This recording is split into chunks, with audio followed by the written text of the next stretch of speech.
Don't ask why I'm in a Fortnite costume right now, alright? I am the staple of fashion, alright? I am the king of fashion. I'm fucking insane.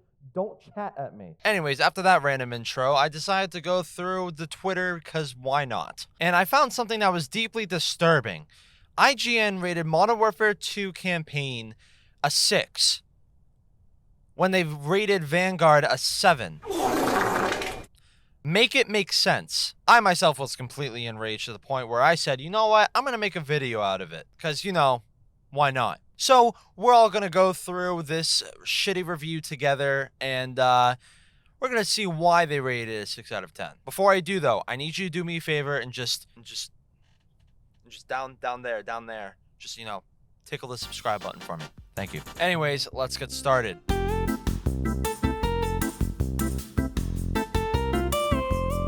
The 6-hour campaign whisks you away from Call of Duty Modern Warfare's Middle Eastern front lines and drops you into Mexico for the majority of its run. That's thanks to the addition of the Las Almas drug cartel to the list of foes who fulfill the exact same tired stereotypical roles that you've seen anywhere from Ghost, Recon, Wildlands to Bad Boys. What stereotypes? Call of Duty has never included the cartel in any of their games. I mean, besides Menendez and MW2, but he became a full-blown terrorist after Woods threw a danger pineapple into his sister's room, so I mean, we're just not going to include him.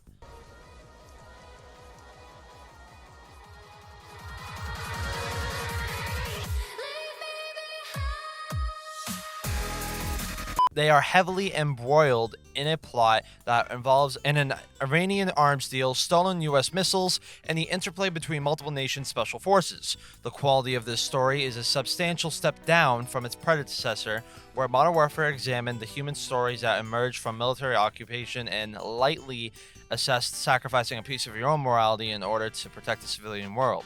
Modern Warfare 2 is more interested in broader, shallower action. You act like Alejandro isn't risking his life to make Mexico the safe and beautiful country it deserves to be. You act like Ghost doesn't fucking exist. A literal husk of a human being who gave up his life and identity to fight for good. The result is paper-thin, gung-ho characters and a conclusion that can be predicted from barely 30 minutes in.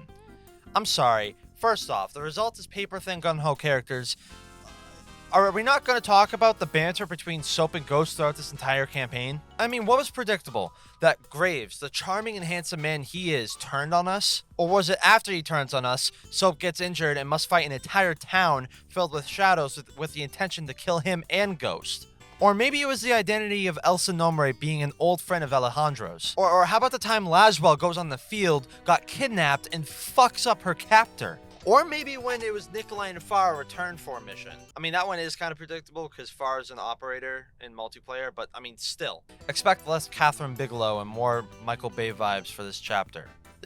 Fuck you. That doesn't mean there are not some more immediate base-level thrills to be found while powering through that story, though. As ever, Call of Duty is on the cutting edge of graphics technology, and so looks incredibly handsome from practically every angle. While Mexico has plenty of lovely vistas, and a brief visit to Amsterdam really demonstrates Modern Warfare 2's graphical grunt, thanks to the impeccable attention to detail and gorgeous lighting effects. This is true. The graphics are fucking crazy in this game. Like, I'll show you guys right here the comparison between the mission in Amsterdam between, like, real life and the video game. Can you tell? Because I can't. I think, honestly, this engine's probably the best we've had since 2019. I mean, like, this engine is perfect. Perfect? Perfect. Likewise, as you'd expect from Call of Duty, the shooting is also pulled straight from the top shelf. Weapon handling is precise and punchy, and the visual, physical, and particularly audio feedback is in a league most FPS games can only dream of. Praise should be certainly laid on the sniper and assault rifles in particular, which feels the best they've ever have.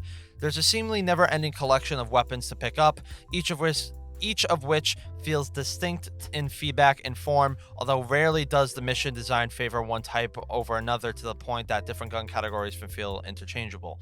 This could be stretched out to multiplayer too. The attention to detail is insane. There's a perfect balance of simplicity and attachments by just picking which one you like better, and the complexity and the fine-tuning aspect for each attachment. Like that part, like as a nerd, that's fucking amazing. Modern Warfare 2 doubles down on the smaller, more realistically sized combat engagements of its predecessor. This makes for a Call of Duty campaign with a distinct rhythm. There's much more methodical room clearing than there is taking part in large-scale chaotic battles. This helps cement an identity for the rebooted Modern Warfare series, but comes at the expense of the intensity that has fueled some of the original game's more memorable shootouts. Hold on, post-edit Lozy, cut the music out real quick.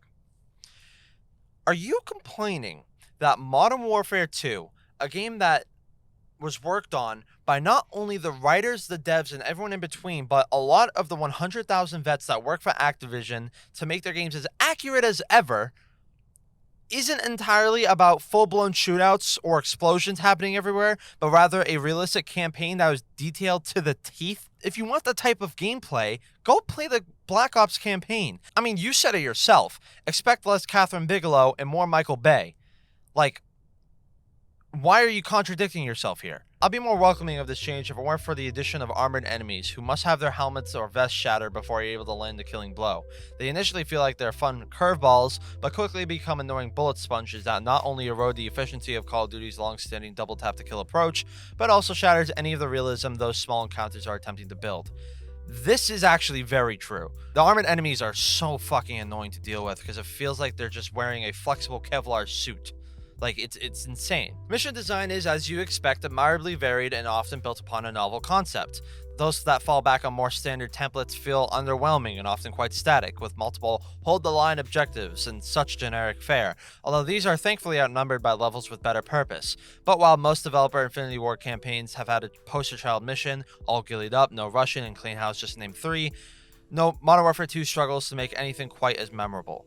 Its best attempt is Alone, a stealth level which you must escape a labyrinth-like town packed with guards. Starting completely unarmed, you gather materials and craft a variety of DIY tools, smoke bombs, trip mines, lock-breaking gizmos, and use them to work your way to the exit. This has all the makings of a star Call of Duty mission, but is frustratingly undermined by the fact that your character is injured and can only walk at a snail's pace. Oh my god. You know, it's crazy. It's almost like getting shot with no medical attention, the adrenaline rush stopping, and bleeding out in the rain makes you slow down. Who would have thought? Doy? You know what? Let's put you in Soap's situation real quick. What would you do if an entire town tries to hunt you down while you're bleeding out from a bullet wound in the rain? You wouldn't even fucking move. You would shit your pants and die. I'm not saying I'm not going to do the same thing. I would fucking die almost immediately. But you know what I mean though? Like, you can't expect a bullet wound to magically disappear. I mean, granted, that's what happens in multiplayer, but I mean, you know what I mean. This is why I think they didn't even pay attention to the campaign and just pulled this shit out of their ass. Because there's no way you had some thrill from trying to get away from an entire town while you're basically incapacitated. It makes weaving between guard patrols a chore, and its 40-minute duration seem like a lifetime. You know, that's completely fair. I'll be honest with that. You had problems like not being able to kill the armored enemies quickly, to not being able to kill people with a sharp object like a broken fade blade, which, I mean, I don't know why you couldn't, but, I mean, whatever. Elsewhere, there's an unwieldy car chase that's a poor alternative to Uncharted 4's Showstopper, and a brief but fun infiltration of a cartel's boss mansion has a very light Hitman touch about it as your disguised soldier rubs shoulders with enemies. You're really going to compare two completely different games. You're going to pull that card out. Okay. A more accurate comparison would have been the mission Traffic from Advanced Warfare, but no, a mission from Uncharted 4, a game set in 2013 Madagascar, is related to Modern Warfare 2, a game set in 2022 Mexico, because there's cars in it, and you're using them to chase the enemy. Wow, who would have thought? But the majority of Modern Warfare 2 is content to relive past glories. There are 2 back-to-back missions that replicate the original Modern Warfare's Death from Above, which you rain down all manner of high-caliber ammunition from a circling gunship. The goal in Death from Above was to clear the way for Price and his team to get rescued. The goal in Close Air, the new Modern Warfare 2's AC-130 mission, is to clear cartel outposts to get Hassan alive, then protect the team while they wait for extraction. The US military operated the AC-130 in Death from Above. Shadow Company used the AC-130 in Modern Warfare 2. The only similarity between these two missions is that they use an AC-130. That is it. Granted, it's a callback, but it's in no way, shape, or form replicating the OG mission. There's no way you're saying this. But like, you see what I'm putting down though, right? They're trying to use these callbacks from the OG Modern Warfare series to say Infinity Ward isn't creative because they're replicating them. Like, look at the next one. Another sees you storm a cargo ship in an echo of Crew Expendable. Crew Expendable's objective is to secure the package, pick up the manifest, and get off the ship. That's it. Meanwhile, Darkwater, the mission they're talking about here, puts you on an oil rig to stop the missile from hitting New Orleans. You find the missile on the oil rig, but the controls are on the ship, so you have to get on the ship, get the controls, and ultimately destroy the missile. There is a difference between replicating a mission and callbacks, while yet another is of course the copied homework of all gillied up right down to hiding in the grass as enemies walk by. Yes, because hiding in grass is the only thing that happened in Recon by Fire. And definitely not, having a conversation with Price and Laswell, sniping out a cartel post in Spain, and being able to enter a building in any way you'd like. But no, hiding in the grass with a sniper is replicating all gillied up, because that makes sense. Then there's the multiple references to 2019's Clean House, which has you slowly walking upstairs behind two allies whenever the opportunity arises. What? There's no fucking way you're comparing a typical practice with clearing an entire house, which didn't have a whole mission dedicated to the practice, by the way, in Modern Warfare 2, to the whole mission in Modern Warfare 2019. That's not even a callback. It's just a typical practice when trying to clear a building. It makes for something that feels a bit like a best-of album performed by a different, less confident band. This fucking review feels like a cover song performed by 645 AR. If you don't know who he is, here's a clip of his music video for the Trap.